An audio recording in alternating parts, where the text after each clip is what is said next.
Fala, meu aluno! Fala, minha aluna! Aqui é o prof, Paulo Gonçalves. É isso mesmo! Estamos aqui em mais uma aula, né? Hoje, sobretudo, vamos trazer lei de execuções penais. Você, primeiramente, que não me conhece, sou o prof. Paulo Gonçalves aqui, professor dos Irmãos Polícia, professor de legislação extravagante, sobretudo também de penal e processo penal. Senhores, você, professor, quem é o senhor mesmo? Vai lá no meu Instagram, professor Paulo Gonçalves, tá aqui, ó. Meu Instagram é esse aqui, ó, professor Paulo Gonçalves. Me segue lá pra você me conhecer melhor, saber um pouco da minha história, da minha trajetória, porque hoje nós vamos trancar os dentes, firmar a carcaça, porque você vai sair dessa aula aprendendo os principais pontos da LEP. Opa, quase caiu aqui. E essa é a minha finalidade hoje aqui, beleza? Só me apresentando rapidamente. Sou o professor Paulo Gonçalves, atualmente sou policial militar aqui no Distrito Federal. Já tenho várias aprovações em concurso, desde os meus 17 anos de idade eu venho sendo aprovado em vários concursos públicos. Já fui aprovado na Polícia Civil do Estado de Goiás, na Polícia Militar do Estado de Goiás e na Polícia Militar aqui do Distrito Federal. E eu tenho um currículo muito robustecido para auxiliar vocês nessa grande trajetória que é ser aprovado em concurso público. Atualmente sou bacharel em Direito, bacharel em Administração, especialista em Ciências Criminais, especialista em penal, em processo penal, especialista em polícia e segurança pública e pós-graduado em tudo quanto for mais que os senhores imaginar. Mas, de qualquer forma, eu estou aqui para te ensinar com didática, com verticalidade, o que é a LEP e como ela vai mudar a sua história no seu concurso da Polícia Penal de Goiás ou agente policial de custódia da PCDF ou qualquer outro concurso que você for fazer e que caia LEP, Lei de Execuções Penais. Primeiramente, em um primeiro momento, né, quando nós estudamos LEP, você fica meio estranhando, o que eu faço? Professor, é muito difícil, é muito complexo, mas eu vou mostrar para vocês que não é tão difícil sim. Só que, primeiramente, antes de nós entrarmos e esmiuçarmos a Lei de Execução Penal, eu preciso te contar um segredo. É isso mesmo. Câmera, todo mundo, é isso mesmo. Eu tenho que te contar um segredo. Qual? Para você estudar LEP, ir bem na prova de LEP ou do concurso que eu vou fazer, você precisa ler a lei seca. Cara, sem a lei seca não tem jeito. Você tem que dar aquela papirada na lei seca. Mas não só na lei seca, como saber algumas pontuais doutrinas a respeito de tópicos que às vezes cai e derruba um candidato, derruba outro, e você não pode deixar de te derrubar, que são tópicos essenciais e elementares. Atualmente também, as bancas, Instituto OCP, Sebrasp, FGV, Funivest, demais bancas de concurso público, elas gostam do candidato atualizado. Então você precisa se atualizar um pouquinho na jurisprudência. E nada melhor do que te atualizar aqui, o prof, para te mostrar o que vai cair mais em prova, beleza? Eu não gosto de delongar muito, já se passaram ali 3 minutos, então vamos começar logo na Lei de Execuções Penais. Senhores, por que existe a Lei de Execuções Penais? Qual é a finalidade da Lei de Execuções Penais? Professor, eu sei, eu aprendi, aplicar a disposição de sentença. Sim, eu sei que você aprendeu, meu aluno, que é aplicar a disposição de sentença. Eu sei que você está estudando, eu sei que você está papirando, mas para que você faça uma questão e acerte, você tem que ter uma lógica. No meio de tudo isso tem que ter uma lógica. Qual lógica? Vem cá comigo. Funciona da seguinte forma. Senhores, se o nome da lei é Lei de Execução Penal, é óbvio que é porque nós iremos executar uma pena. Isso é óbvio. Nós vamos executar uma pena. Mas por que a gente chega nessa pena? Por que a gente chega nessa pena? Porque alguém praticou algum crime. Isso. Tô querendo que você entenda isso. Exatamente. Senhores, antes de acontecer a execução penal, existe o que nós chamamos de persecutio criminis. O que é isso, prof? É a perseguição do crime.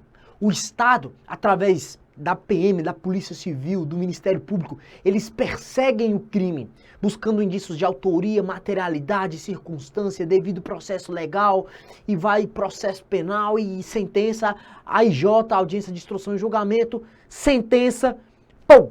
Aí vem a LEP, a fim de fazer o cumprimento dessa disposição de sentença que transitou em julgado aquela condenação. Ah, prof, já tô começando a raciocinar o que é LEP. Já tô começando a raciocinar a lei de execuções penais. Isso, eu tô te levando a raciocinar. Isso, perfeito. Então, como é que começa? Começa assim, ó. Artigo 121. Artigo 121. Homicídio. Homicídio, beleza. Aí vem aqui, reclusão. Reclusão de quanto? De 6 a 20 anos. Perfeito. O cara matou alguém, tranquilo. Aí ele vai passar aqui pelo direito penal. Ele vai passar aqui pelo direito penal. Passou pelo direito penal aqui, senhores, nós vamos iniciar a persecutio criminis. Vamos iniciar a perseguição do crime.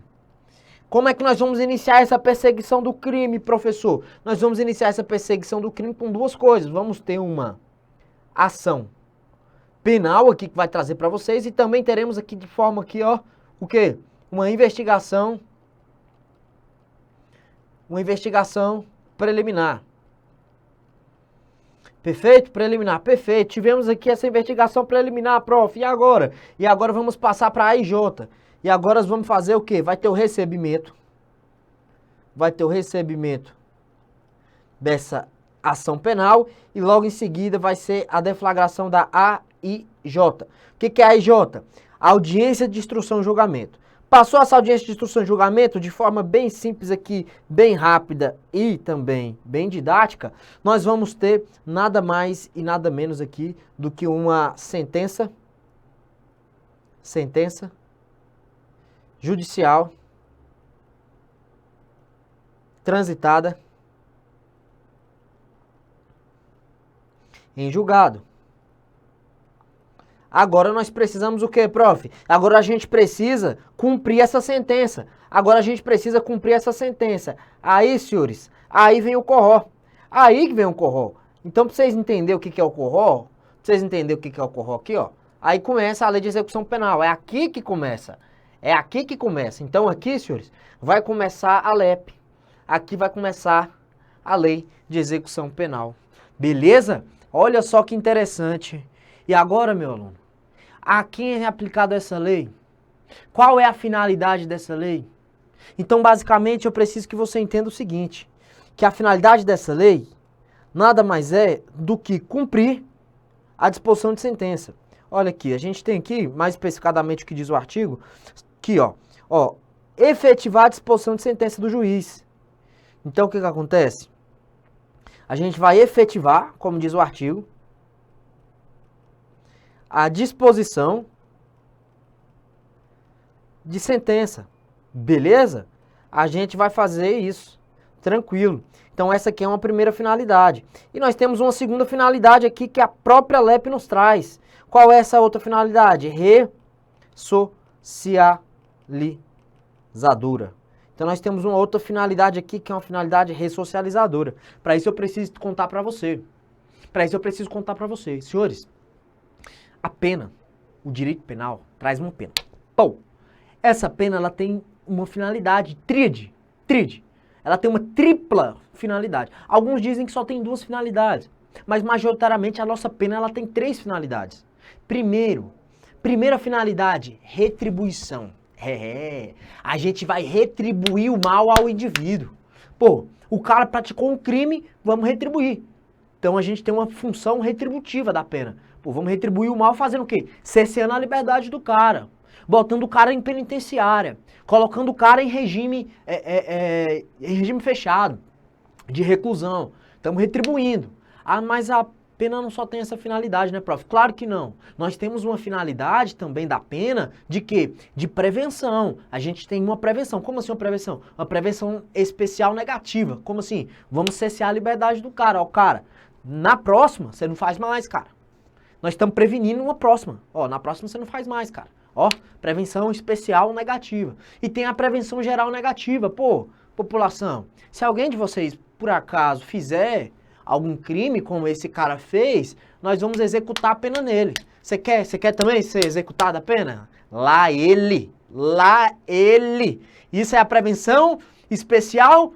Não. É a prevenção geral negativa, pô, né? Lá ele, negativo. Vai botar LEP em mim não. Em mim não, em mim não. Beleza? Tranquilo. E tem outra finalidade também da pena, que é justamente essa trazida aqui no artigo 2º da LEP. Qual é a outra finalidade, prof?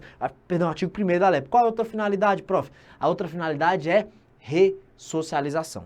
Eu tô falando rápido aqui mesmo, senhores? Por que eu tô falando rápido? Porque a gente tem pouco tempo para que eu possa vir trazer de forma efetiva toda a LEP para vocês. Então eu tenho que ser mais rápido, então eu tenho que ser mais didático, beleza? Tranquilo. Então a gente tem outra função, qual? Ressocializadora. A gente vai reintegrar o cara à sociedade. Por essa razão que nós temos o trabalho interno, o trabalho externo, e dentro do trabalho interno e do trabalho externo a gente vai ter a remissão de pena. Então o indivíduo a cada 12 horas estudada, subdividida em 3 dias, o cara vai ter 1 dia de pena remido. O cara, a cada 3 dias trabalhados, ele vai ter 1 dia de pena remido. Ou seja, a gente está incentivando o cara a trabalhar, a gente está incentivando o cara a estudar, a gente está reintegrando. Olha, o ensino fundamental, que é o ensino de 1º grau, como diz a LEP, ele é obrigatório. Então aí já mostra que há necessidade da gente implementar a educação, mostrar ali para ele, poxa, não quer fazer o ensino fundamental, médio e superior, no caso o fundamental é obrigatório, mas se ele fizer um curso técnico, um curso de mecânico, curso de eletricista, ele também vai ter ali uma remissão da pena, uma diminuição da sua pena. Por isso, senhores, que a LEP está a todo momento incentivando o cara a trabalhar, incentivando o cara a se reinserir na sociedade, para a gente aplicar o quê? A gente aplicar a famosa ressocialização. É difícil, é burocrático, é discutido, mas eu não estou aqui para discutir com você se a LEP funciona, se não funciona, se a lei funciona ou não funciona. Eu não tenho essa finalidade. Por quê? Porque não cai na sua prova. Então, eu não tô nem aí porque não cai pra sua prova. Agora, se cair pra sua prova, eu tô aqui pra te ajudar, eu tô aqui pra te ensinar, beleza? Então tá. Então vem comigo aqui que a gente nem começou ainda. Beleza. Então isso aqui é a finalidade da LEP, tranquilo. Antes de estudarmos LEP, efetivamente, você precisa ter alguns conceitos importantes aqui. Quais? Senhores, a LEP se aplica a quem? Então vem cá a pergunta. A pergunta é, a quem se aplica a LEP? A quem se aplica a LEP? Senhores, a LEP, ela se aplica ao preso condenado, provisório, ao preso condenado, ao preso provisório e ao preso internado. Né? Alguns dizem em mnemônico CPI, Comissão Parlamentar de Inquérito. Não, pô. Comissão Parlamentar de Inquérito não. Vem cá pra você ver. Então nós temos aqui basicamente, nós temos aqui basicamente a quem ela se aplica. Ela vai se aplicar ao preso condenado, ela vai se aplicar ao preso condenado, ela vai se aplicar ao preso provisório, ela vai se aplicar ao preso provisório e ela também vai aplicar-se ao preso internado. Ela também vai se aplicar ao preso internado. Então, beleza. Como é que vai funcionar basicamente isso aqui, prof? Me explica isso aí. Em regra, senhores, a regra é que ela vai se aplicar ao preso condenado. Essa é a regra geral, E como é que funciona esse preso condenado? É aquele preso que transitou em julgado a sentença penal condenatória. Então, transitou em julgado a sentença penal condenatória, nil total. Ele vai cumprir, né, as regras, os regimentos aí da lei de execução penal. Agora tem um porém, presta atenção, vem cá comigo, presta atenção. A LEP, ela não se aplica a todos os casos ao provisório e ao internado. Não são todos os casos. A gente vai aplicar em alguns casos ao provisório e em alguns casos ao internado. O provisório, senhores, nada mais é... Quem é esse preso provisório que se aplica a LEP, prof? Esse provisório aqui também chamado de cautelar, também chamado de processual, Quem é esse aqui? Senhores, esse preso aqui é o preso preventivo, lá do artigo 312, 313, 14, 15 e 16 do CPP. Também temos aqui o preso temporário. Quem é esse preso temporário, prof? Esse preso temporário nada mais é do que a lei 96... Pera aí, não é 96 não, 7960, Lei 7960 de 89, beleza? Tranquilo? Ó, aí nós temos outra lei aqui também, nós temos, outra lei não, perdão, nós temos outra espécie, que é a prisão em flagrante, Então, ó, então essas aqui são as hipóteses de prisão, são as hipóteses de segregação cautelar, que também vai se aplicar a LEP. O preso internado, quem é esse preso internado, senhores? É aquele que está em hospital de custódia, é aquele que está em hospital de custódia. Quem é que está em hospital de custódia, senhores? Quem é que está em hospital de custódia? O tratamento psiquiátrico aqui é o inimputável, em regra. Inimputável em regra, beleza? É o inimputável em regra. Então quem é? Quem não consegue entender o caráter ilícito do fato e nem de determinar-se de acordo com esse entendimento. É o inimputável. Esse é o inimputável, quem não pratica crime. Beleza, o cara não pratica crime porque ele é um deficiente mental. E por completo, obviamente, né? Logo, a gente vai aplicar a medida de segurança. Aqui está as hipóteses de absolvição sumária. Vamos absolvê-lo sumariamente e ele pode ser regido pela LEP. A LEP vai reger, não em todos os casos, mas a gente pode aplicar a LEP tanto ao preso provisório como ao internado. Mas lembrando, não aplica-se ela por completo. Sua questão vai falar que aplica-se a LEP por completo ao provisório e ao internado. Não se aplica por completo, beleza? Show de bola. Aí o condenado, quem é esse condenado que transitou em julgado? Esse condenado que transitou em julgado pode ser aplicado para ele 3 espécies de pena. Aí você vai ter que saber quais são as espécies de pena, vem cá. Aí nós vamos aplicar 3 espécies de pena ao condenado, né? Aí vem aqui, senhores, eu preciso que vocês saibam as espécies de pena, né? As espécies aqui, rapidamente, as espécies de pena. Senhores, isso aqui é importante porque está dentro de lei de execuções penais também.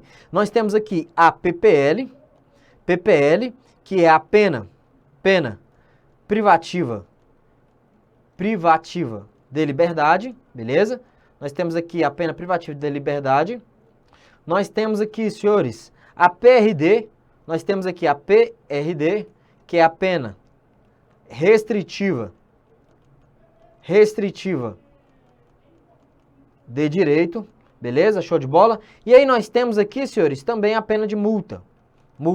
Eu só quero fazer uma observação aqui, que na lei de execuções penais aplica-se princípios também. Princípio da legalidade, da individualização da pena, da intranscendência, a pena não passa da pessoa do condenado. Aplica-se também o princípio, por isso que a multa também não passa da pessoa do condenado, viu, senhores? Tudo isso aqui é aplicado também à LEP, todos esses princípios, principalmente o princípio da igualdade ou da isonomia, que a gente vai daqui a pouco trazer um julgado para vocês do STF a respeito desse princípio da igualdade ou princípio da isonomia. Bacana? Vem cá comigo que a gente não acabou. Beleza.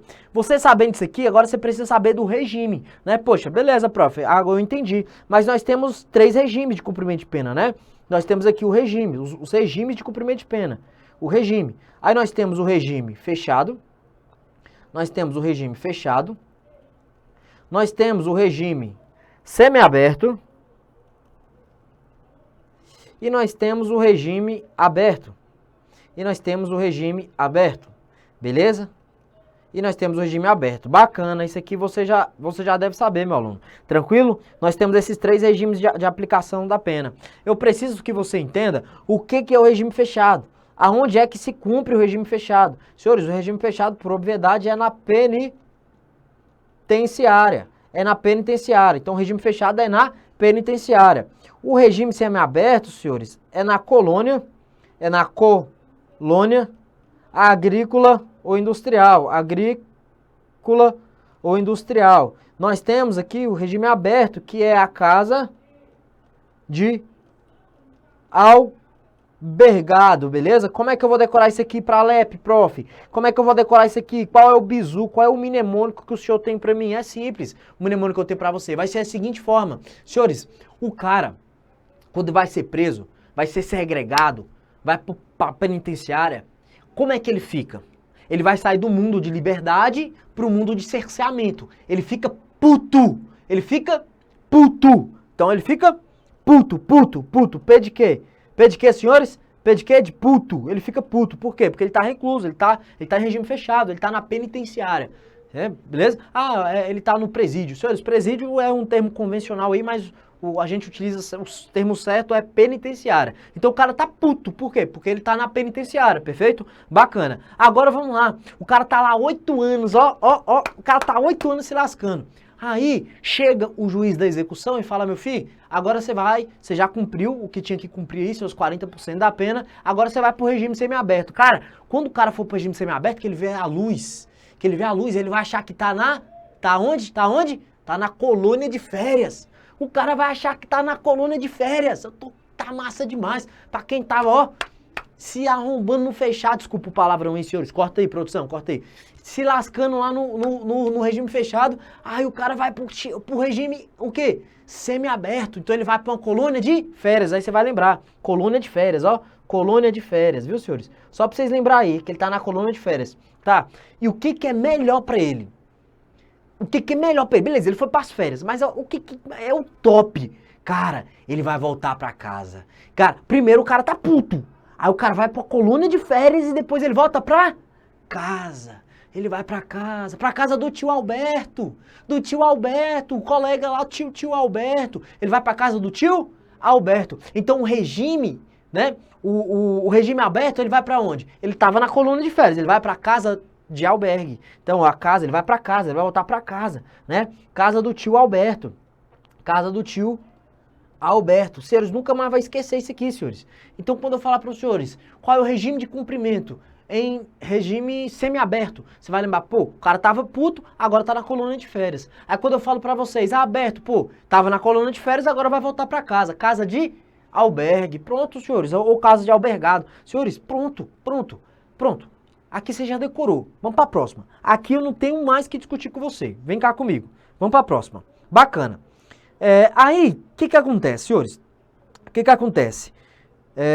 Beleza, aí tem algumas observações aqui, que em tese lá falam que é célula individual, mas na prática não acontece isso, né, senhores? Na prática não tem essa de célula individual. Na prática é muito complicado, é uma célulazinha cheia de gente fedendo e os caramba, né? Não tem, infelizmente essa é a prática, beleza? Tá, tranquilo. Nós temos então uns bizu aqui a ser aplicado. Outra coisa também. O preso também pode ser aplicado a JJ, viu, senhores? Então, o preso tá lá, ele praticou um crime militar, mas não tem penitenciária militar, não tem penitenciária adequada. Ou ele praticou um crime eleitoral, não tem penitenciária adequada. Ele pode ser realocado na penitenciária ordinária, na penitenciária comum, estadual ou federal? Ele pode. E se o preso militar for lá condicionado ao presídio estadual comum ou federal comum, ele vai seguir as regras do presídio comum, mesmo que o crime seja militar. Ele vai seguir as regras do presídio comum, mesmo que o crime seja eleitoral, beleza? Vem comigo aqui, bacana? Show de bola. Outra coisa, eu já falei que não se aplica a integralidade, temos alguns artigos aqui, agora isso aqui é importante. Senhores, vamos lá. Eu já falei para vocês até aqui, passa a persecução criminal, vai aplicar uma pena, vai aplicar a disposição de sentença. Chega o preso lá no presídio, careca de roupa branca. Chegou lá, tá chegando no presídio, chegou no presídio, o que vai acontecer? Nós vamos ter que classificá-lo, vamos ter que olhar e falar, peraí, vamos identificar você aqui, só um momento, só um instante, porque eu vou te acondicionar numa cela. Então, antes de acondicionar ele numa cela, a gente precisa classificar ele, beleza? Quem vai classificar ele? Comissão Técnica de Classificação, que é a famosa CTC, Comissão Técnica de Classificação. A gente vai classificar ele, bacana. Como é que a gente vai classificar ele, prof? A gente vai fazer uma classificação genérica. Por enquanto, a gente vai fazer uma classificação genérica do preso. A gente vai olhar para o preso e vai falar, calma aí, vamos analisar só a questões de quê? Questões de idade, questão de sexo, antecedentes, personalidade, para acondicionar o crime que ele praticou, para acondicioná-lo numa cela, né, adequada. Eu não vou pegar o cara, praticou um crime de violência ou grave ameaça, ou então praticou um crime de organização criminosa, e vou colocar com o tio da esquina que praticou furto. O cara que praticou furto ainda é o seu primeiro crime primário, ele vai estar com uma organização criminosa na mesma cela, esse cara aqui vai fazer a cabeça dele. E ao invés da gente ressocializar o indivíduo, a gente vai lascar com ele e fazer ele se tornar um criminoso mais habitual, um criminoso de organização criminosa. Então, quando o cara chega, a comissão técnica de classificação, que vai classificá-lo quanto a seus antecedentes, sua personalidade, seu sexo, sua idade, o crime que ele praticou, isso é muito importante, porque isso aí vai exteriorizar qual princípio? O princípio da individualização da pena. Então, quando a CTC, a Comissão Técnica de Classificação, classifica o peão, ele classifica o cara com essa finalidade de individualização da pena. Às vezes os caras praticaram o crime junto, às vezes os caras são carne e unha, mas, infelizmente, um é reincidente ou até primário. Então a gente vai fazer a individualização de cada um e acondicioná-los às celas respectivas, beleza? Tranquilo. Ah, e quem compõe, professor, essa comissão técnica de classificação? Nós temos o diretor, que vai ser o presidente, né, que vai ser o presidente lá da CTC. Nós temos 2 chefes de serviço, assistente social, psicólogo e psiquiatra. Só tem doido no presídio. É normal ter um psiquiatrazinho, se não tiver, meu amigo. Então vamos lá. Então, beleza. Então pega o bizu aí, ó. CTC, Comissão Técnica de Classificação. E aí vai possuir uma composição mínima de um diretor, 2 chefes de serviço, um assistente social, um psicólogo e um psiquiatra, beleza? Tranquilo, lembrando que eu falei para vocês, antecedentes e personalidade. E também a questão do sexo, idade e a natureza do crime. Bacana. Professor, beleza. Mas aí chegou, foi classificado. Precisa de mais alguma coisa? Senhores, aí nós temos que analisar o exame criminológico.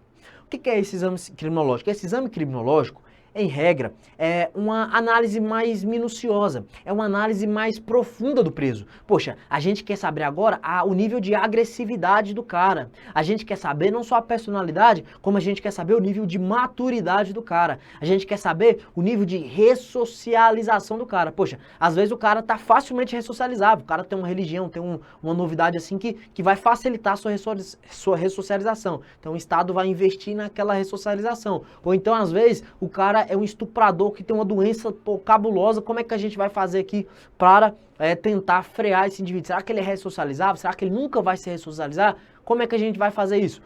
Através do exame criminológico. Se funciona? Não sei, mas é o que a LEP nos traz. E eu só quero te falar o seguinte, que se o cara, conforme a LEP, se o cara praticar um crime e esse crime for apenado com o regime fechado, ele vai ser obrigatoriamente classificado, claro, todos vão ser classificados, mas ele vai ser obrigatoriamente o quê? Ele vai ser obrigatoriamente analisado por exame criminológico. E a própria lei nos fala que se ele for em um regime de semi-internação ou semi-aberto, aí não, senhores, se ele for um regime de semi-aberto, aí a gente vai analisar de outra forma. Como é que a gente vai analisar? Aí vai ser facultativo o exame criminológico, não vai ser obrigatório, beleza? Mas isso para quem? Isso para a LEP, para os tribunais sempre é facultativo. Não há porquê, em todos os casos, não há razões econômicas para a administração pública e também não há razões de principiológicas de eu, em todos os casos, fazer um exame criminológico, de analisar mais profundo aí essa agressividade e essas novidades aí, beleza? Então, ó, e quem é que faz o exame criminológico? Senhor, o exame criminológico, em regra, é feito por um centro de observação. O centro de observação, como regra, de cada penitenciária vai fazer o exame criminológico. Na falta do centro de observação, aí quem vai fazer vai ser o quê? O CTC, né? O nosso famoso CTC, beleza? A Comissão Técnica de Classificação. Agora, senhores, tá. Deixa eu ver aqui se eu acho o artigo pra gente ver. Tranquilo, não tô achando. Beleza, enfim.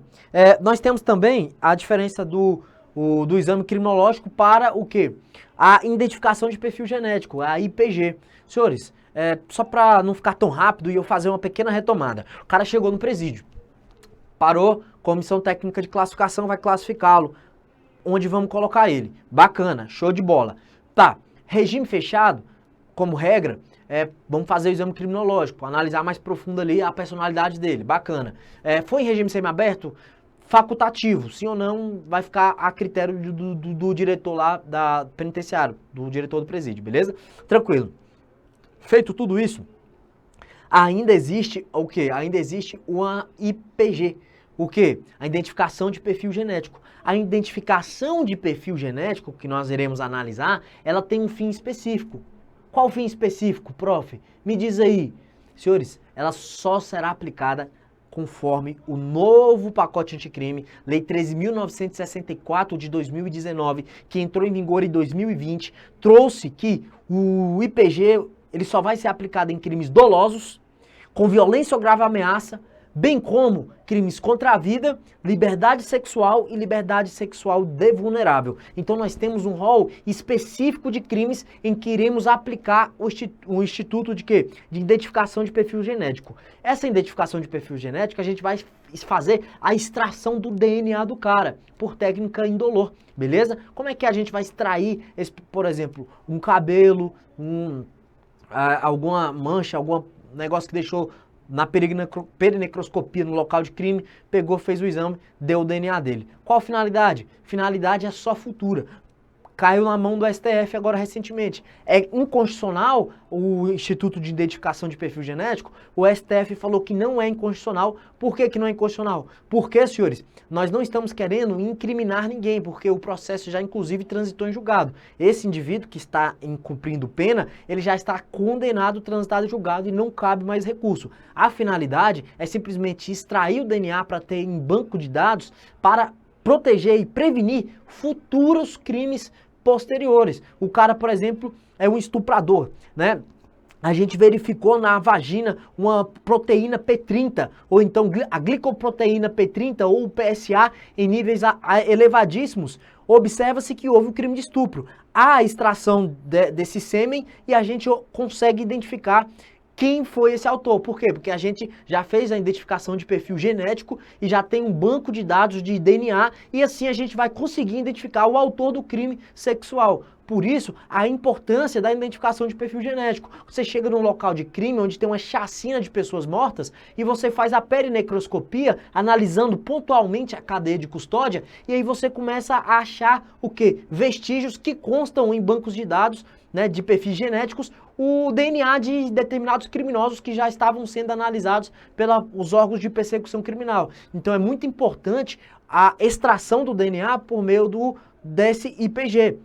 Beleza? Além disso, eu quero te falar outro bizu. O quê? Que a extração do DNA, ela deve observar a cadeia de custódia. Então deve ter todo aquele procedimento lá do Código de Processo Penal no artigo 158. Então todo o procedimento da cadeia de custódia deve ser observado. O lacre, a coleta, o transporte, o processamento, o armazenamento, tudo que você observa lá no Código de Processo Penal deve ser observado aqui na extração do DNA. Beleza? Estamos falando rápido mesmo porque o tempo já corre e faltam poucos minutos para a gente concluir aqui. Mas basicamente é isso, beleza, senhores? A gente já falou até aqui coisas relevantíssimas, beleza? Bacana. Agora eu quero falar com vocês aqui um pouco sobre o trabalho. Vamos lá.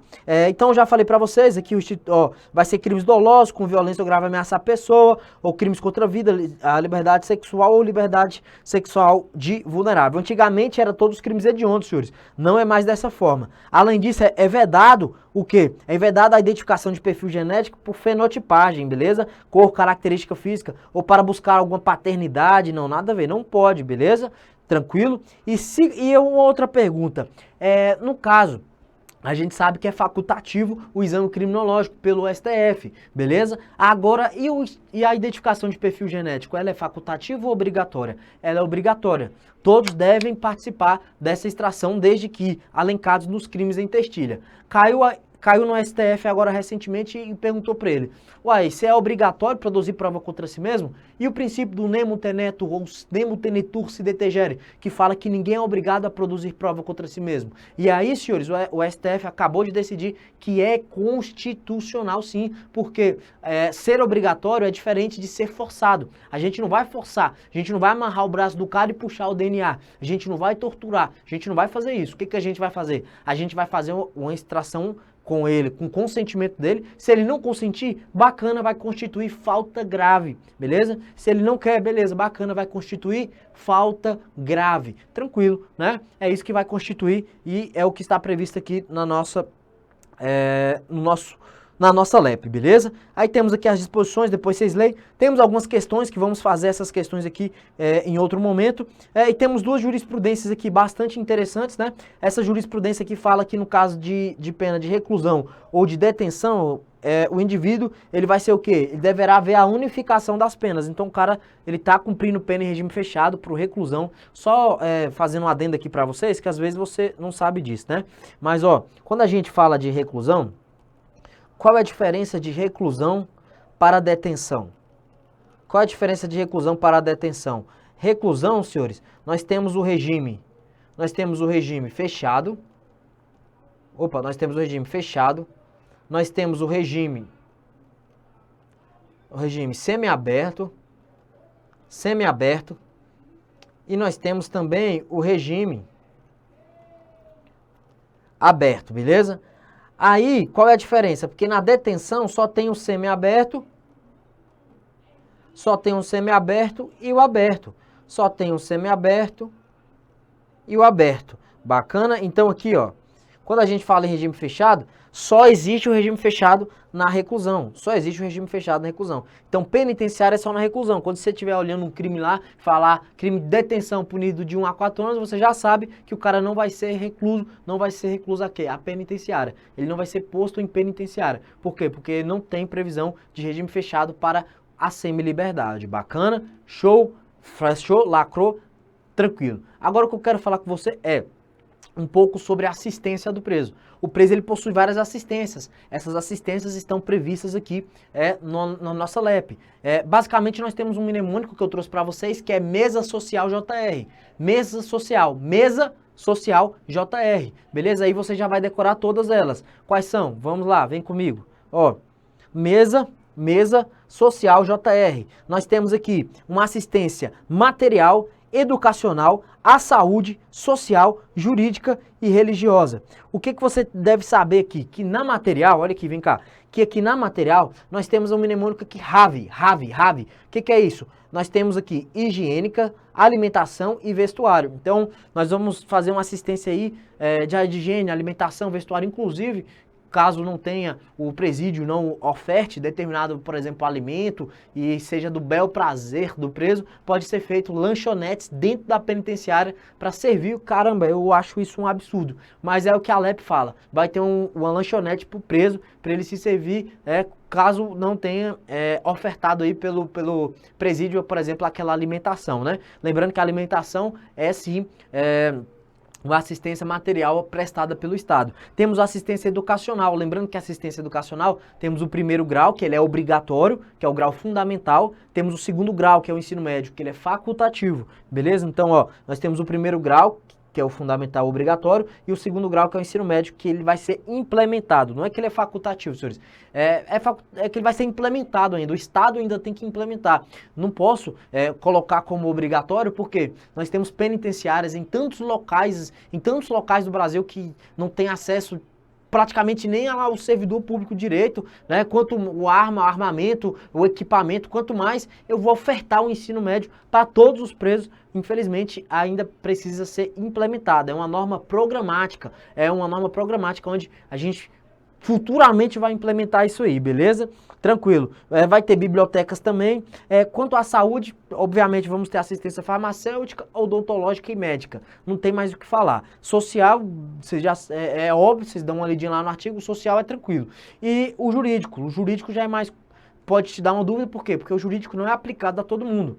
A assistência jurídica, ela só será aplicada a quem? Aos presos que não tiverem condição. Eu não vou aplicar assistência jurídica ao líder de colarinho branco, o autor de escritório, que tem 1 bi na conta. Eu não vou aplicar para esse cara uma assistência jurídica. A assistência jurídica penitenciária é para aqueles que a dela necessitar. Beleza? Tranquilo. Temos a assistência religiosa, que ela é muito válida e eficaz, beleza? Tranquilo. Aí, senhores, nós temos as questões aqui que caem bastante em prova. O que? Autorização de saída. Autorização de saída, deixa eu explicar para vocês aqui, vem cá. Ó, vem cá comigo. Ó, a autorização de saída é gênero. Ó, a autorização de saída, ela é gênero. Deixa eu anotar aqui para vocês, vamos lá. Ó, a autorização de saída, a autorização de saída é gênero. E aí nós temos duas espécies, senhores. Nós temos duas espécies. Quais são essas espécies? A primeira espécie aqui, senhores, nada mais é do que a permissão de saída. A permissão de saída. Aí nós temos aqui também a saída temporária. Ó, eu preciso que vocês entendam uma coisa. Primeira coisa que vocês têm que diferenciar, que a permissão de saída, ela é feita pelo diretor do presídio. Que a saída temporária é feita pelo juiz. é uma reserva jurisdicional. Primeira coisa que vocês têm que saber. A segunda coisa é que a permissão de saída é por doença. Geralmente é doença. Doença de quem? Doença do preso, doença do preso. Ou uma doença grave. Ou uma doença grave de familiar. De familiar. Ou também, senhores, ó, falecimento. Falecimento de quem? De familiar. Quem são esses familiares aqui para a LEP? Quem são esses familiares aqui para a LEP? Nós temos, senhores, o CAD. Nós temos o CAD, que é o é o CAD, companheiro, cônjuge, ascendente, descendente ou irmão, né? Esses são aqui os familiares para fins de LEP, tranquilo? Bacana. Então, a permissão de saída, ela é mais urgente, por isso que não precisa de autorização judicial. Pô, o cara tá morrendo lá, e não tem médico no presídio. Poxa, em regra, era para ter médico e a assistência vai ser interna, mas infelizmente, para a maioria dos casos, excepcionalmente, vai ser externa, onde o SUS vai tratar do cara nos hospitais públicos. Então, a gente vai tirar ele com a autorização do diretor do presídio e vai conduzi-lo aí para aonde? Para o hospital. Claro, por meio de escolta. Então, senhores, é caso grave que não precisa, tem como ficar ligando pro juiz autorizar, beleza? Tranquilo. Aí nós temos, senhores, os casos de saída temporária. No caso de saída temporária, vai ser para alguns fins específicos, ó. Visitar a família para estudar, ó, fundamental, médio ou superior, ou por um convívio social. Uma observação, senhores, que eu já falei que é necessário que seja de autorização judicial, mas não só isso, é necessário que o indivíduo esteja em regime semiaberto. Então aqui, senhores, é necessário que ele esteja em semiaberto, coisa que não é necessário, pelo menos em regra aí, para a permissão de saída, beleza? Tranquilo. Outra coisa, senhores, é que só vai ter isso aí, o primário, se ele tiver cumprido 1/6 da pena, e só vai ter saída temporária o reincidente, que cumpriu 1/4 da pena. Aí eu quero te passar uma novidade. Qual? O pacote anticrime, Lei 13.964 de 2019, ele trouxe uma especificidade importante. O quê? Que nos crimes hediondos com resultado morte, seja primário ou reincidente, vai ser vedado a saída temporária e vai ser vedado o livramento condicional. Então, livramento condicional e saída temporária nos dois crimes, no crime hediondo com resultado morte, primário ou reincidente, vamos vedar a saída temporária. Bacana? Show de bola. E qual vai ser o prazo aí, prof? O prazo aqui, senhores, vai ser de 7 dias. Então, o cara, vou desenhar aqui pra vocês. Então, o prazo aqui, senhores, vai ser de 7 dias. 7 dias. E esses 7 dias por ano vai ser quantas vezes? Em pelo menos, no máximo, né? Em 4 vezes por ano. Em 4 vezes por ano. E em cada vez aqui, que tiver esses 4 vezes, tem que ter um intervalo de quantos dias? Tem que ter um intervalo de 45 dias, beleza? Então o cara vai ter a saída temporária, beleza. Para ter a saída temporária, ele tem que ter autorização judicial, e só vai ser por 7 dias. E além desses 7 dias, é importante observar que ele só vai ter 4 saídas temporárias por vezes e no interregno de cada uma ele vai precisar ter 45 dias. Eu quero dar uma observação aqui para você que na saída temporária tem uma notazinha aí. Por quê? Porque essas 4 vezes aí não vale, essas 4 vezes aí não conta quando a saída temporária for utilizada para educação, para ensino, beleza? Show de bola, bacana. Espero que você esteja gostando aí, beleza? Então dá o like aí e compartilha, viu, senhores? Dá o like aí, viu? Dá o like aí e compartilha se você tá gostando dessa aula. Eu sei que tá rápido, é normal, né? Se você tá no DX aí, a gente tá pegando aqui os principais pontos para vocês, beleza? Ó, aí nós temos a aplicação aí de sanção disciplinar. Dentro de sanção disciplinar, senhores, você vai ver várias coisas. Nós temos aí falta grave, dentre outras sanções disciplinares, mas eu quero só especificar uma só, né? Que é o RDD, Regime Disciplinar Diferenciado. Cara, esse regime disciplinar diferenciado, que está no artigo 52, cai muito em prova. Quando é que vai aplicar esse RDD? Senhores, esse RDD, em regra, ele é aplicado quando o cara pratica um crime doloso, né? Então, vamos lá. Vem cá comigo. Deixa eu passar aqui. Ah, tá. Eu falei aqui do preso internado, do trabalho, né? Esqueci de falar aqui do trabalho. Senhores, o trabalho, ele vai ser um trabalho interno ou externo. O trabalho, ele é obrigatório. Lembrando que não se confunde com trabalho forçado. Trabalho forçado está lá na Declaração Universal de Direitos Humanos. Existe uma vedação internacional do trabalho forçado. Aqui é o trabalho obrigatório. Se o cara não trabalhar, ele vai praticar falta grave tranquilamente, vai ser sancionado dentro da penitenciária, conforme a sanção disciplinar que for necessária ali, conforme a lei, porque rege o princípio da legalidade. Mas eu quero só especificar para você, meu aluno, que o cara tem que trabalhar, ele é obrigatório. É importante ainda destacar que quando a gente fala do trabalho para o preso provisório, né, que é o preso cautelar, que é o preso preventivo, temporário e flagrante, para esses lá, para o preso temporário e preventivo, é facultativo, não é obrigatório. Não é obrigatório para o preso provisório o trabalho. O trabalho ele só é obrigatório para o preso condenado. Então o cara foi condenado, vai ser obrigatório o trabalho, beleza? Só uma observação, o trabalho interno, ele vai ser qual espécie de trabalho? Vai ser um trabalho de artesanato aqui, ó. O trabalho interno vai ser um trabalho de limpeza, de artesanato, de alimentação. Além disso, não é regido pela CLT. No trabalho interno vai ser no mínimo, 6 horas por dia e no máximo 8 horas por dia. O trabalho externo, senhores, vai ser o quê? Vai ser obras e serviços públicos, por exemplo, limpeza de calçadas, de patrimônio e etc, beleza? O preso em regime fechado só poderá trabalhar no externo se ele cumprir, senhores, pelo menos 1/6 da pena. Outra coisa que é importante é que é autorizado por quem? Pelo diretor do presídio. O trabalho externo é autorizado pelo diretor do presídio.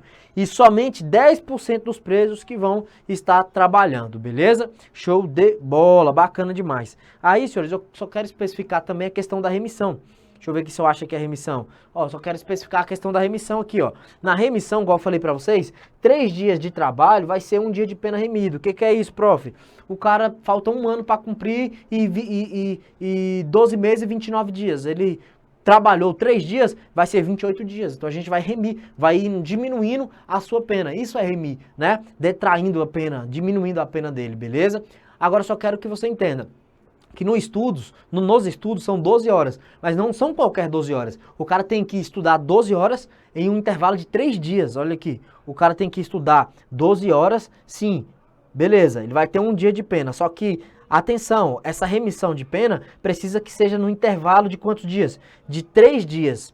Outra coisa, se ele concluir o ensino médio, o ensino fundamental, o ensino superior, curso técnico, profissionalizante, se ele cumpriu qualquer demanda dessa, ele vai ter 1/3 dessa pena remida. Ele vai ter 1/3 dessa pena remida. Bacana? Ou seja, diminuir, vai aumentar no caso, né? O cara foi remido a pena dele, ele concluiu o curso, tem o certificado, a gente vai dar a ele mais remissões de pena, por 1/3. Agora, se caso esse indivíduo, de alguma forma, ele pratica alguma falta grave, aí a gente vai diminuir 1/3 de remissão, né? Se ele concluir ensino fundamental, médio, superior ou obter algum certificado, ele vai ter acrescentado 1/3 da sua remissão de pena, beleza? Tranquilo? Show de bola, bacaninha demais. Ó, uma jurisprudência aí pra vocês. Não cabe a remissão ficta, isso aqui é importante, senhores. Na época da pandemia, nós tínhamos as remissões de pena. Antes da pandemia, tinha as remissões de penas. Ocorreu a pandemia, todo mundo parou de trabalhar e todo mundo parou de frequentar a biblioteca ou estudar. E aí, como é que eu vou remir a pena? Aí eu vou fazer 2 análises conforme a jurisprudência. Primeira análise que eu vou fazer conforme a jurisprudência. Esse indivíduo, por acaso, ele tinha um trabalho habitual e contínuo? Se o trabalho for habitual e contínuo, ele vai continuar tendo uma remissão ficta, presumida. Ele vai continuar remindo a pena mesmo sem trabalhar. Que interessante. Agora, peraí. Se o trabalho for eventual, ele não vai obter esse benefício. Então, o que diz a jurisprudência aqui 2023? Não cabe remissão ficta no trabalho de natureza eventual, mesmo durante a pandemia Covid-19. Mesmo durante a pandemia do Covid-19, se o cara tinha um trabalho só ali de doação e tal, algo eventual, ele não vai fazer direito, não vai fazer jus à remissão de pena. A remissão de pena, ela só vai acontecer, meu aluno, se caso o trabalho for contínuo, né, e habitual. Bacana? Show de bola. Então vamos continuar aqui. Mais uma jurisprudência para vocês. É constitucional a previsão legislativa da perda dos dias remidos pelo condenado que comete falta grave. Então lembra que eu falei para vocês? O cara cometeu falta grave, a gente vai diminuir a remissão de pena de 1/3. Isso foi declarado constitucional recentemente, 2023, beleza? Então anote isso aí, que é jurisprudência, que é inovação legislativa para você. 2023, vamos ter 1/3 da pena aí remida, beleza? Diminuir 1/3 da pena se ele praticar falta grave. Outro julgado importante que não tá aqui, deixa eu ver, não tá aqui. Não tá aqui, mas eu quero te falar. O STF decidiu recentemente, agora em 2023, algo muito importante. O quê? Pelo princípio da igualdade ou da isonomia, é inconstitucional o artigo 295 do Código de Processo Penal, que prevê que o indivíduo que tem diploma de curso superior registrado pelo MECLAR, que ele tem um diploma de nível superior, ele vai ter direito a uma prisão especial. Poxa, quantos caras de colarinho branco praticam crime de lavagem de dinheiro, organização criminosa, eles entram no presídio comprando o diploma só para ter direito a uma prisão especial. E o crime de colarinho azul, furto, roubo, chuleco lá, o cara pratica esses crimes chulezentos aí da rua, ele nunca vai ter essa prisão especial porque ele não tem dinheiro para comprar o nível superior, quanto mais para fazer. Então, o Xandão entendeu em 2023 agora, num dos informativos, há 2 meses atrás, que é inconstitucional o artigo 295, e o mero fato do cara ter o diploma de curso superior não garante a ele uma espécie de prisão especial pelo princípio da igualdade ou da isonomia. Bacana? Então anote isso aí também, que é uma jurisprudência recente da LEP. Bacana? Beleza, show de bola. Outra coisa interessante aqui, senhores, que nós precisamos falar, isso aqui são as sanções, né? Que é o regime de disciplinar diferenciado, né? Que como é que vai funcionar isso aqui? Ó, para ser declarado é mister que ter o quê? O requerimento do diretor, claro. O RDD, senhores, ele é aplicado, as outras sanções disciplinares são aplicadas pelo diretor do presídio. O RDD em específico, ele é aplicado por quem? O RDD é aplicado pelo juiz. Tem que ter o juiz, então tem que ter autorização judiciária, beleza? Tem que ter autorização judiciária, tranquilo? Ó, eu não tô achando aqui o artigo 52 para mostrar para vocês mais especificadamente, mas a gente desenha aqui, não tem importância. Aqui, ó, tranquilo. Ó, a prática de fato previsto como crime doloso, atenção, senhores, precisa ser crime doloso, Constitui o quê? Vai constituir falta grave, beleza. E quando ocasionar subversão da ordem ou da disciplina interna, sujeitará o preso provisório ou condenado nacional e estrangeiro, sem prejuízo da sanção penal, ao regime disciplinar diferenciado com as seguintes características. Senhores, então, o regime disciplinar diferenciado, ele não é só aplicado ao condenado. Ele também, o RDD, é aplicado ao preso provisório. Pau na muleira, ó, pau na máquina. Essa alteração aqui foi do pacote anticrime, Lei 13.964 de 2019. Um bizu que eu vou falar aqui para os senhores é que, em regra, o RDD, sempre que se você for precisar chutar na prova, chute sempre 2 anos. Por quê? Porque geralmente aqui vai falar sempre 2. Então vem cá comigo para vocês entenderem o que eu estou falando. Ó, vamos lá, qual é a duração máxima do RDD? 2. Beleza? Sem prejuízo de repetição de sanção por falta grave da mesma espécie. Então pode ser repetido. O recolhimento, claro, vai ser em cela individual e as visitas vão ser quinzenais, ou seja, 15 dias, beleza? Agora atenção, que vai ser de quantas pessoas vai poder fazer essa visita? 2 pessoas vão fazer por vez. A ser realizada instalações de equipamentos para impedir o contato físico, claro, e a passagem de algum tipo de objetos. Os caras estão RDD, geralmente é perigoso ali, né? Por pessoas da família, ou no caso de terceiro, autorizado judicialmente. Então, pessoa da família não precisa de autorização judicial. Agora, se for um terceiro, é preciso autorização judicial para visitação, beleza? Com duração máxima de quanto tempo? De 2 horas. Olha só, então. Então, nós sempre temos 2. Se for chutar, chuta 2. Eu não quero que você chute, né, aluno? Mas sempre que é 2. Duração máxima do RDD, 2 anos. Quantas pessoas vão visitar? 2 pessoas vão visitar, tá vendo? Então, assim, quase todos 2 aqui nessa lei, né? Bacana.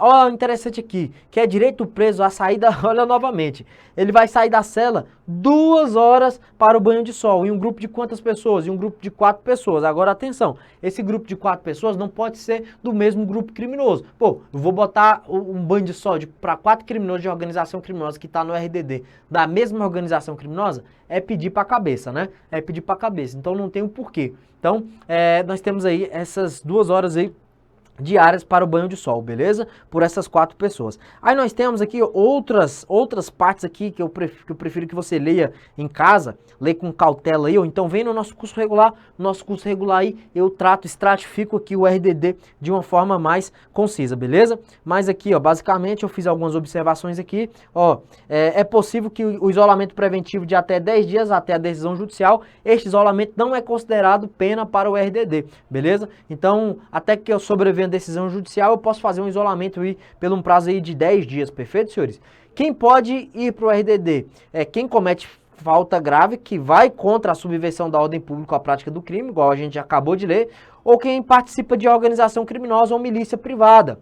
Ou então, pelo um prazo de quanto tempo? Pelo um prazo de até 2 anos, mais um ano sucessivo, às vezes pelo mesmo prazo, beleza? Tranquilo.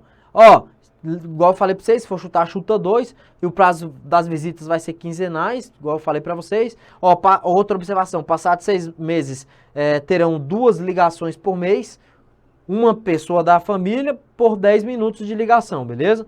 Uma observação aqui também, ó, 2 horas de banho de sol, isso aqui nós já falamos, presídio de segurança máxima federal, beleza? Para quem? Para o líder de organização criminosa ou milícia privada e por participação de ORCRIM com atuação de 2 ou mais estados. Então não é qualquer participante de ORCRIM que vai para o presídio de segurança máxima quando estiver no RDD. Só vai para o presídio de segurança máxima aqui, presídio federal, né, no caso, presídio federal de segurança máxima, o líder de organização criminosa ou aquele participante de organização criminosa que tem atuação em 2 ou mais estados. Agora chegou a hora, hein, senhores? Agora chegou a hora. A hora do quê? Chegou a hora, senhores. Deixa eu ver aqui. Ó, agora chegou a hora da gente falar da progressão de regime. Senhores, da progressão de regime também tivemos alterações. Antigamente, nós tínhamos pouquíssimas alterações. Hoje era 2/5 primário, crime hediondo, beleza. 3/5 reincidente, crime hediondo, beleza, né? Então, atualmente nós tivemos várias mudanças e que eu aposto, como para lacrar aqui nossa aula aqui de LEP, eu aposto que essa progressão de regime vai cair na sua prova e você vai ter que estar esperto, beleza, meu aluno? Então, basicamente, geralmente, o aluno ele se embaraça aqui. Geralmente o aluno se embaraça aqui, ó, do inciso 1 ao inciso 4º. Do 5º em diante o aluno não embaraça muito não, porque fala de crime hediondo, falou de crime hediondo, o aluno ele tá esperto. Como é que eu fiz isso aqui, senhores, para ajudar vocês a gravar isso aqui? Eu fiz da seguinte forma. Vamos lá. Primeiramente, senhores, ó, o 16% se o apenado for primário e o crime tiver com violência, cometido sem violência ou grave ameaça. Eu fiz assim, senhores, ó, sem, com, beleza? Ó, SC, SC, SC, SC, sem com, sem com, sem com, sem com, sem com, sem com, sem com, sem com, SC, SC, SC, SC, beleza? Tranquilo. Decorou isso aí? Bacana. Aí você vem aqui e a gente vem aqui pra mim, eu sou P, né? P, alguns chamam de PH, P. Aí você vai lembrar o seguinte, ó, P, R, P, R. Olha só. Então como é que vai ficar? PR, PR. SC, SC. PR, PR. SC, SC. SC, SC. PR, PR. Sempre começa com P, que é primário, e sempre começa com S, que é o quê? S. S é o quê, senhores? Vem cá. Olha aqui. Sem violência. E o C? Cadê aqui? Deixa eu procurar. Aonde é que tá aqui, meu Deus? Com violência. Deixa eu ver aqui. Em crime cometido, sem violência. Pera. Ó, crime cometido com violência. Com violência. Beleza? Com violência. Só retificando aí, senhores. É SSCC, viu, senhores? É SSCC. Só fazendo retificação aí. É SSCC. Beleza? Então ficou assim. PRPRSSCC. Beleza? PRPRSSCC. Como é que funciona isso aqui? Funciona da seguinte forma. Primeira coisa, senhores, a gente vai observar 16%. Quem é que vai praticar os 16%, senhores? Os 16% vai ser para o primário. Os 16% vai ser para o primário. Vai ser para o primário. E qualquer primário? Não. Primário sem violência. Sem violência. Senhores, eu vou botar violência ou grave ameaça assim. Sem violência ou grave ameaça, beleza? Show de bola. E aí, senhores, nós temos o próximo aqui. Opa! E aí nós temos um próximo aqui. Quanto? 20%. E aí nós temos um próximo aqui, 20%. Como é que funciona esse 20%? Esse 20% é aqui, ó. Reincidente. Mas esse é qualquer reincidente? Não. É reincidente sem violência ou grave ameaça. Aí, novamente, nós temos aqui um primário. Nós temos um primário, aí já tem um aumentozinho de pena. Qual? De 25% da pena. E quem é esse primário? Esse primário aqui, senhores, vai ser com violência ou grave ameaça. E aí nós temos aqui, novamente, 30%, né? Que é o por último aqui. 30%, que é por último. E esse 30% vai ser o quê? Vai ser reincidente e com violência ou grave ameaça. E com violência ou grave ameaça. Senhores, geralmente esse iniciozinho aqui que te confunde, né? Mas é só você sempre pensar, cara, se tiver violência ou grave ameaça, nunca vai ser 16 e 20%. Tem violência ou grave ameaça, não vai ser com 16 e 20%, porque é mais grave. Sempre vai ser de 25 a 30, pelo menos, beleza? Com violência. Primário e reincidente, alterna. Com violência, não. Sem violência é os mais brandos. Com violência são os mais graves. Aí a gente vai alternar conforme primário e reincidente. Então vai ficar PR, PR, S, S, C, C. PR, PR, S, S, C, C. Eu achei que foi uma das melhores formas para você decorar isso aí, né? Você lembra do Camaro SS? Pô, sempre quis comprar um Camaro SS. Aí você vai lá, por enquanto, professor, eu tô com o CC aqui, o Corsinha, mas sempre eu quis o SS. Você lembra de SS, CC, pronto, você não erra mais isso em prova, beleza? Tranquilo. Ah, professor, mas eu sou portador de necessidade. Aí teve uns professores aí dando uns mnemônicos desses, velho. Pô, pelo amor de Deus, vai dar um mnemônico desse? Tem aluno que vai fazer o concurso que é portador de necessidade especial, que é deficiente físico. E aí o cara vai fazer o concurso e se dá um mnemônico desse, o cara fica chateado. Então, eu gosto de fazer... Não gosto muito de mnemônico, essa é a realidade. Eu gosto de trazer a verdade nua e crua pro meu aluno. Mas tem algumas coisas que é importante e eu achei isso aqui importante. Não foi um mnemônico dos melhores, mas vai ajudar vocês aí, beleza? Então... Só para gravar aí, né? Vocês vão pegar aqui ó, o S, o SCC e o PRPR, beleza? Bacana. Aí como é que vai ficar agora os crimes hediondos? Os crimes hediondos ficam da seguinte forma. Se o cara praticou o crime hediondo, né? Ele vai cumprir 40% da pena, vamos ter 40% da pena, se ele pratica o crime hediondo e esse crime hediondo que ele praticou não tenha resultado morte. Então ele praticou um crime hediondo e esse crime hediondo, o cara for primário, né, e não tiver resultado morte, se o apenado for condenado pela prática de crime hediondo equiparado e se for primário, e sem resultado morte. Então, basicamente vai funcionar assim, ó, pros crimes hediondos. Eu vou desenhar aqui para vocês. 40% se o cara for primário, se o cara for primário e sem morte, claro, né? Aí 50% a gente vai fazer aquela variada. Eu só quero te falar o seguinte, o teu examinador vai perguntar para você, isso aqui você só vai ter aqui comigo. Você não tem em outra aula aí, pode procurar aí. Isso aqui você só vai ter comigo. Presta atenção, meu aluno. Prof, eu tenho uma dúvida. O pacote de crime mudou a situação do crime hediondo primário e reincidente sem resultado morte? Senhores, não mudou, continua a mesma coisa. Não mudou, continua a mesma coisa. O que mudou só foi com o resultado morte. Sério, aqui. Senhores, 40% da pena equivale a 2/5. 40% da pena equivale a 2/5. Então, antigamente, o primário de crimes hediondos, ele era 2/5, agora é 40%. Mas é a mesma coisa. É igual aqui, a mesma coisa, não mudou nada. Beleza? Agora começar a mudar aqui, ó. Começar a mudar aqui, ó. Aonde que começa a mudar? Começa a mudar com 50 e com 70. Outra coisa que não muda aqui. Aqui. Vai ser 60%, senhores, para o reincidente. Para o reincidente, sem resultado morte, claro, né? Sem resultado morte. E 60% é igual ao quê? E 60% é igual a 3/5. E 60% é igual a 3/5. Então nós temos 2/5 e 3/5. 2/5 se o cara for primário, e esse 2/5 vai ser 40%, vai cair na sua prova 40%, não cai mais 2/5.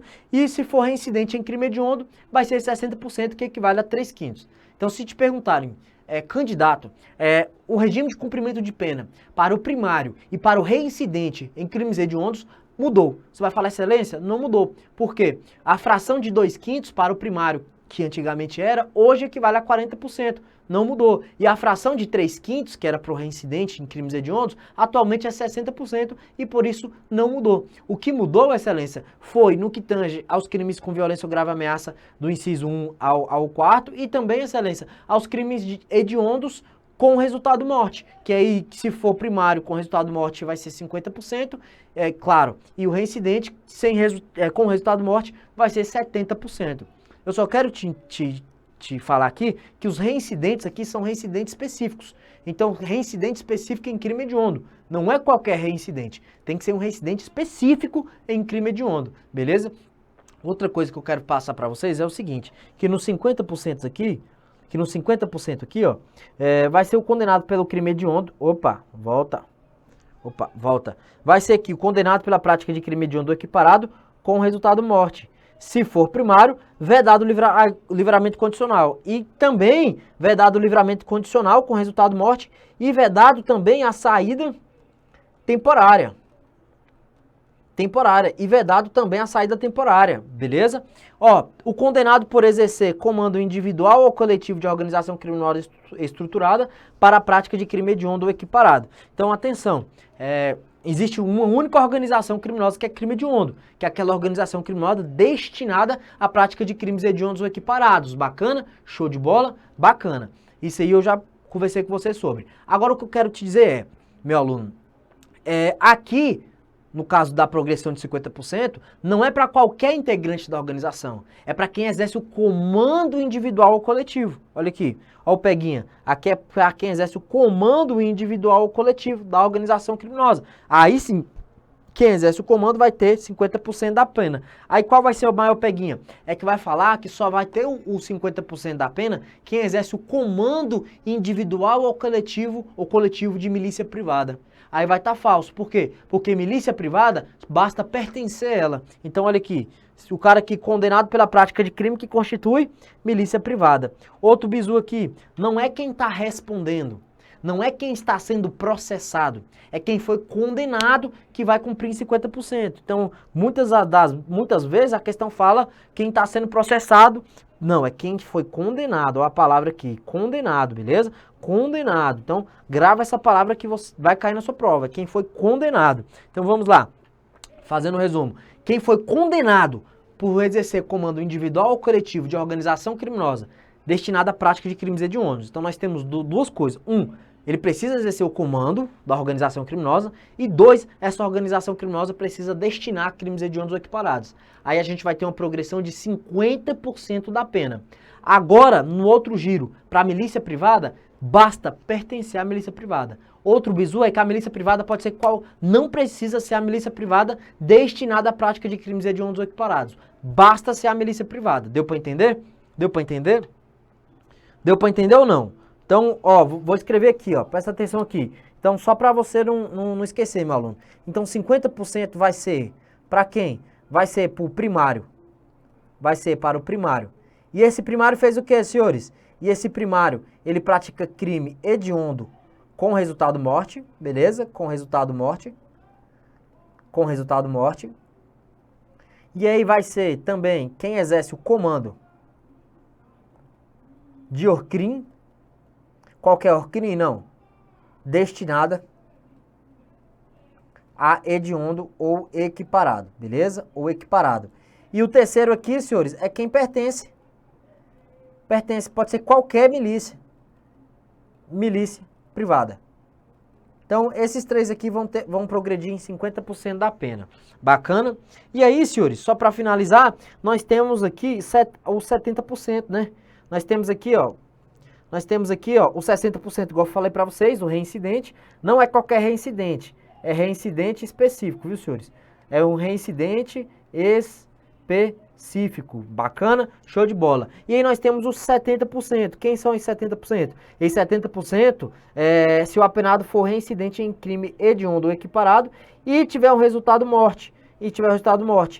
Também vai ser vedado o livramento condicional e vai ser vedado também a saída temporária. Beleza? Show de bola? E lembrando, esse reincidente é o reincidente específico. Aí eu me pergunto, e aí eu te pergunto, meu aluno, prof, quem está exercendo o comando, quem pratica o crime é hediondo e ele é reincidente, só que é reincidente genérico, aonde que fica? E aí? O reincidente genérico, onde que fica? Senhores, eu tenho um bizu para passar para vocês, ó. Eu vou anotar aqui esse bizu, ó. Eu vou anotar aqui esse bizu, vem cá, ó. Não, vou anotar aqui não, vou anotar aqui, ó. Vou anotar, deixa eu ver aqui se eu acho. Aqui, eu vou anotar aqui, senhores, esse bizu aqui eu vou anotar aqui, viu? Ó, 40%. Se ele for reincidente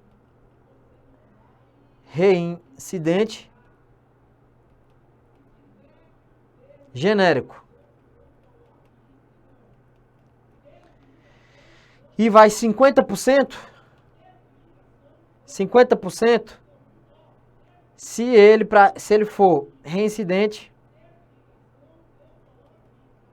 ele for reincidente genérico com resultado morte. Quem decidiu isso aqui? Foi o nosso STF. Foi o STF que decidiu isso aqui, beleza, senhores? Então o cara, mesmo sendo reincidente, prof, ele vai responder, mesmo sendo reincidente, ele vai responder por 40% da pena, sim, porque ele é reincidente genérico. E quando a gente fala lá do 60%, ele vai progredir 60% se ele for reincidente específico. Prof, e ele não vai responder por 70% caso ele seja reincidente com resultado morte? Se ele for reincidente genérico com resultado morte, ele não vai progredir com 70%. Ele vai progredir com 50%. Por quê? Porque o 70% é um reincidente específico. E a gente, na interpretação das leis, a gente vai observar o princípio do indúbio pro réu. Ou seja, na dúvida, vamos beneficiar o réu. Então, espero que você tenha entendido, senhores. Então, basicamente, como é que a gente ficou? Primário, sem resultado morte, 16%. Reincidente, sem resultado morte, 20%. Aí vai primário, com violência ao grave ameaça, com resultado morte. Tô ficando maluco. Tô falando de hediondo, falei com resultado morte. Voltando. Primário, sem violência ou grave ameaça, 16%. Reincidente, sem violência ou grave ameaça, 20%. Primário, com violência ou grave ameaça, vai ser 25%. Reincidente, com violência ou grave ameaça, vai ser 30%. Hediondo primário, 40%. Hediondo primário com resultado morte, 50%. Comando individual ou coletivo de organização criminosa destinada à prática de crimes hediondos ou equiparados, 50%. Participante, integrante de milícia privada, 50%. Reincidente específico em crimes hediondos ou equiparados, 60%. Reincidente específico em crimes hediondos ou equiparados com resultado morte, 70%. Isso dá um travamento na cabeça, né, senhores? Dá um travamento. Cola na parede, recorta, põe na parede do seu quarto, lê. Fica repetindo, até você gravar isso aí pra você levar pra sua prova e não errar mais. Eu garanto que na prova você vai estar calmão, posturado, você vai marcar com tranquilidade, sem mais erros e sem mais delongas. Se você teve alguma dúvida, desculpa eu ter falado rapidamente, mas eu tentei resumir toda a nossa LEP nesse pequeno lapso temporal. Espero que você tenha gostado e, como eu sempre falo, estamos juntos até o topo, até a aprovação. Depois vamos fazer um bloco só de resolução de exercício. Conte comigo, valeu e um grande abraço. Tamo junto! Até o topo, até a aprovação.